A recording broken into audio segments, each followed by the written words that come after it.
Sumainyo ang Panginoon. Ang mabuting balita ng Panginoon ayon kay San Marcos.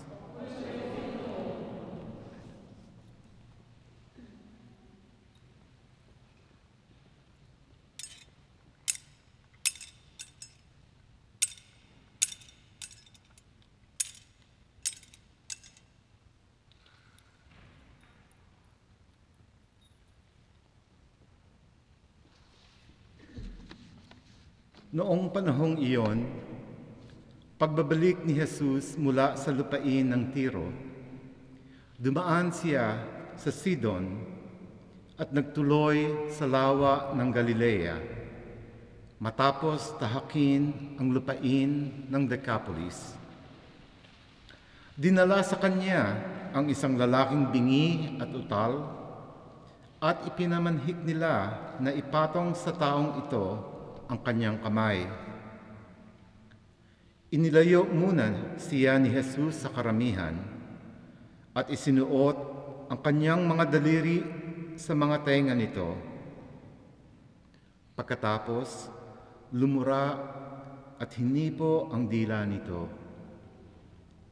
Tumingala si Jesus sa langit at nagbuntong hininga at sinabi sa tao, "Ephata," ibig sabihin, mabuksan. At nakarinig na ito, nawala ang pagkautal at nakapagsalita na ng malinaw. Sinabi ni Jesus sa mga tao na huwag ibalita ito kanino man. Ngunit kung kailan sila pinagbabawalan, ay lalo naman nilang ipinamamalita ito. Sila'y lubhang nanggilalas at ang wika, anong buti ng lahat ng kanyang ginawa? Nakaririnig na ang bingi at nakapagsasalita ang pipi. Ang mabuting balita ng Panginoon.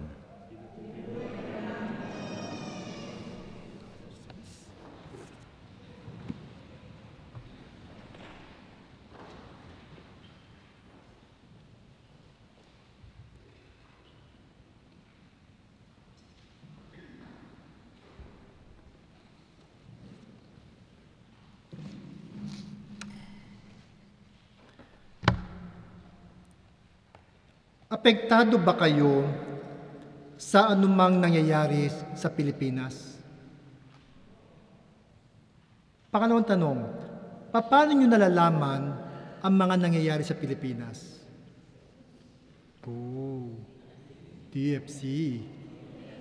Wala akong TFC kasi mahal. Pangalawa, kung may TFC ako, baka lagi na akong puyat at hindi na ako magsimba. Kasi abang ako yung mga teleserye.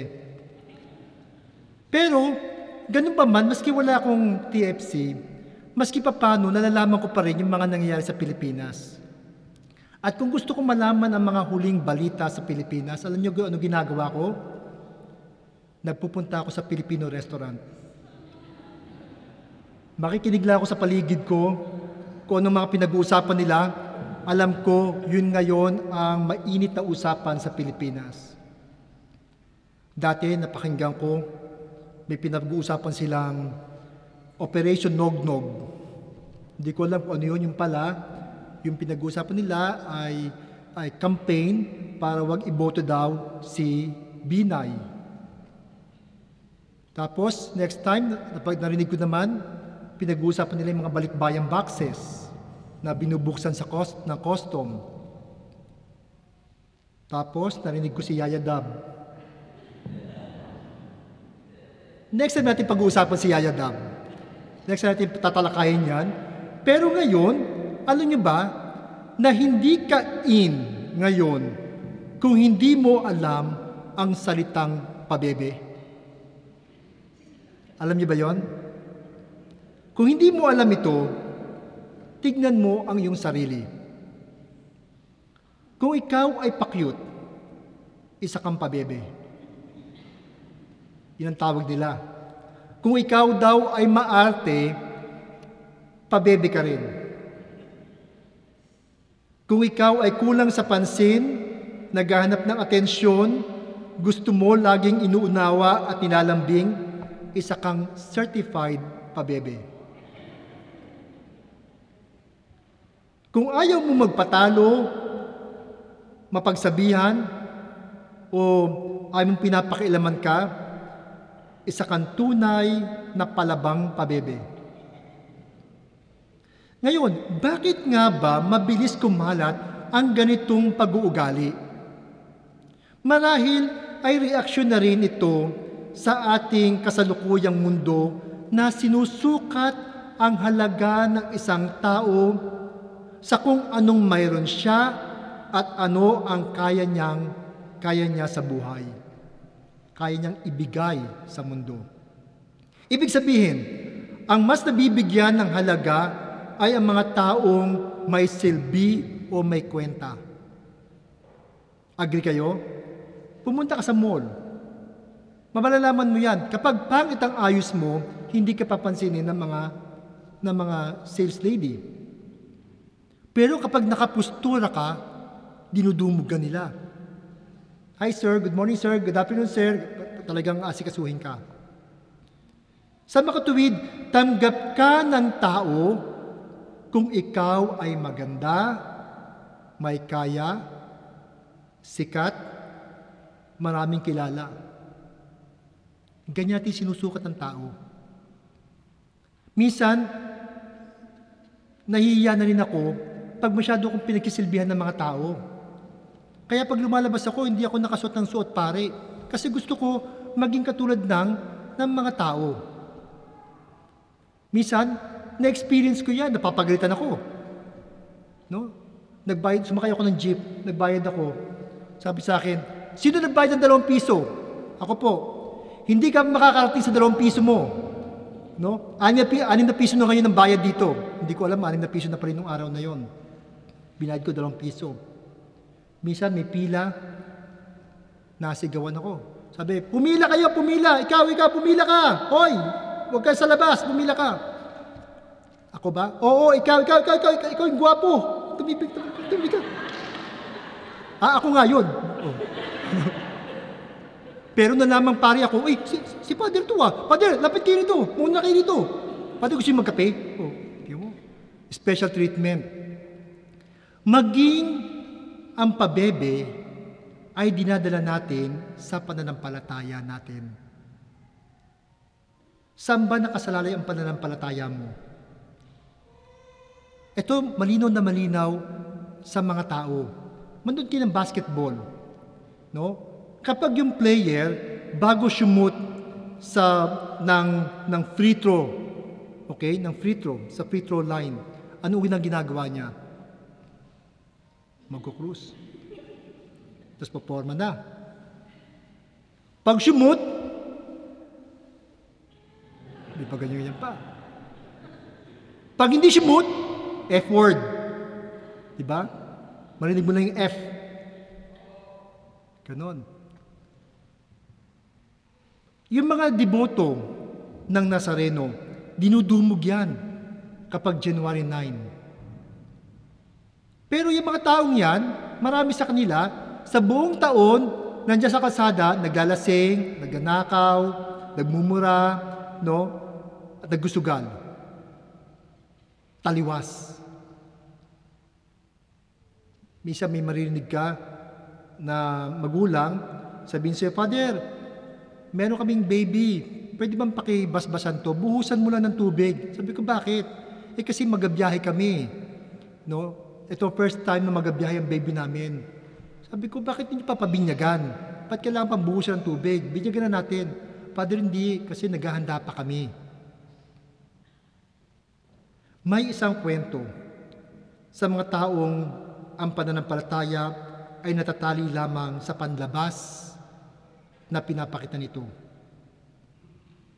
May isang mama, pinagayabang niya sa kanyang mga kaibigan na meron siyang bago at mamahaling hearing aid. Sabi niya, pare, ang linaw ng ano ko ngayon, ng pandinig ko. Siyempre pare, biro mo naman, Ang mahal-mahal itong binayaran ko sa hearing aid ko. Tapos tinanong siya ng kanyang kaibigan, talaga? Magkano bili mo? Sagot niya, kahapon. Layo. O kaya, kung minsan, ay masyado tayong nakatali sa panlabas na ritual ng ating pananampalataya. Marami sa mga estudyante, bago mag-exams, maghahanap ng pariyan, pupunta sa mga simbahan, tapos sabihin, Father, pwedeng pa-bless itong mga lapis namin, ballpen. Nagpapabless ng lapis at ballpen. Sabi ko, bakit? Kasi exams namin.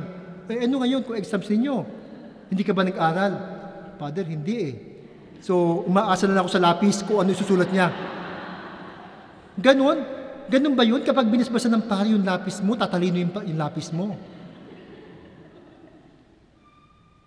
Manghang-manga tayo kapag naipagkakaloob sa atin ng ating kahilingan, ngunit ayaw naman nating kilalanin ng Diyos na pinagmumula ng lahat ng mga biyaya na atin nakukuha.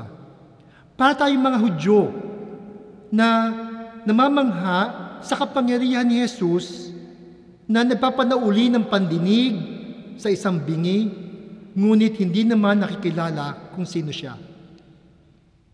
Nakita nila ang ritual na pagpasok ng daliri ni Jesus sa tenga at paglura at paghipo sa dila ng bingi. Ngunit hindi naman naintindihan ang ipinapahiwatig nito. Kaya nga ang sigaw ni Jesus ay Ephphatha. Ephphatha. Ang ibig sabihin ay mabuksan. Mahirap ang maging bingi. Naranasan niyo na ba maging bingi? Naranasan niyo na ba maging bingi? Ano? Sabi niyo, pogi ako?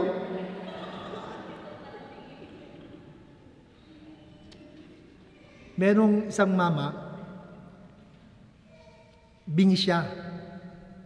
Tapos, nagpunta sa kanyang doktor at binigyan siya ng napakaliit na hearing aid. Tapos niyong bumalik ulit siya sa doktor niyon after 1 week. Sabi niya, Dok, salamat at talagang malinaw na malinaw ang naririnig ko.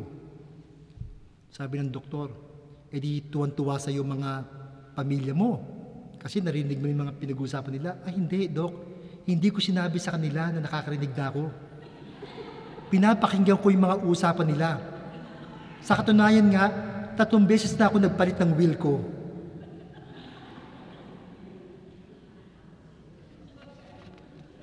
Hindi lamang ito para sa taong bingi, ngunit ito rin ay para sa mga Hudyong nakapaligid sa Kanya.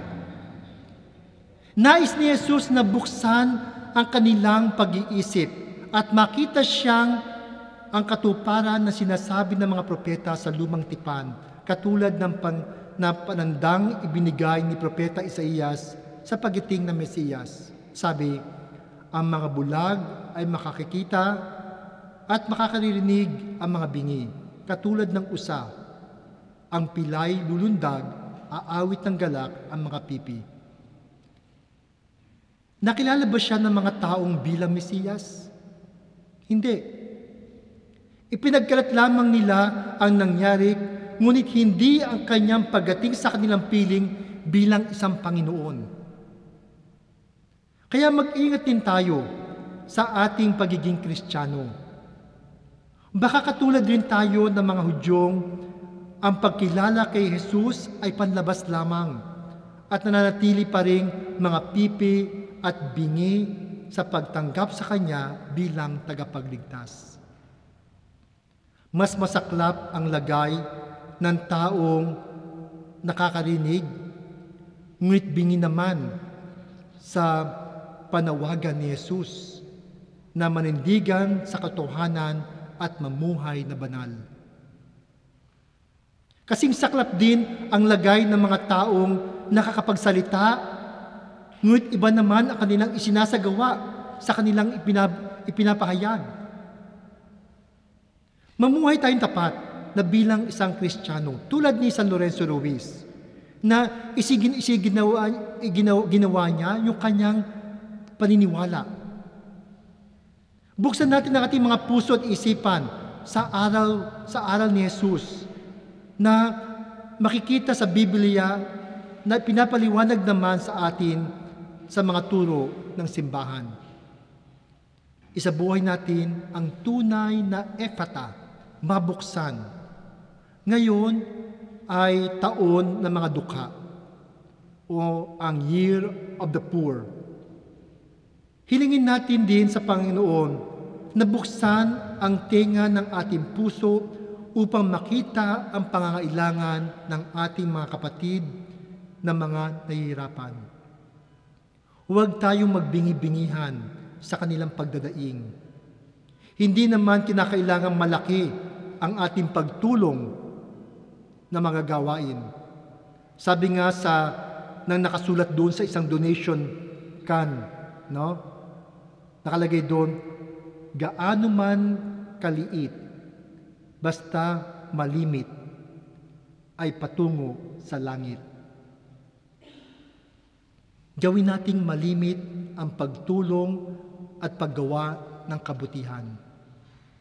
Hilingin din natin ang biyayang maging bukas ang tenga ng ating puso sa daing ng ating kalikasan. Sa buwang ito, ang Setyembre, ay pinagdiriwang din natin ang panahon ng paglikha o Season of Creation.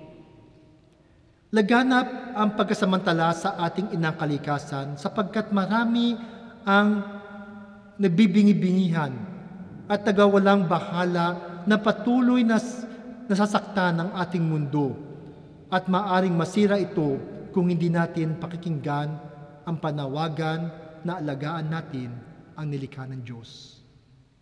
Ang ating panalangin tulad din ng panalangin ni Jesus. Ephata, mabuksan. Pagpalainawa kayo ng may kapal. Amen.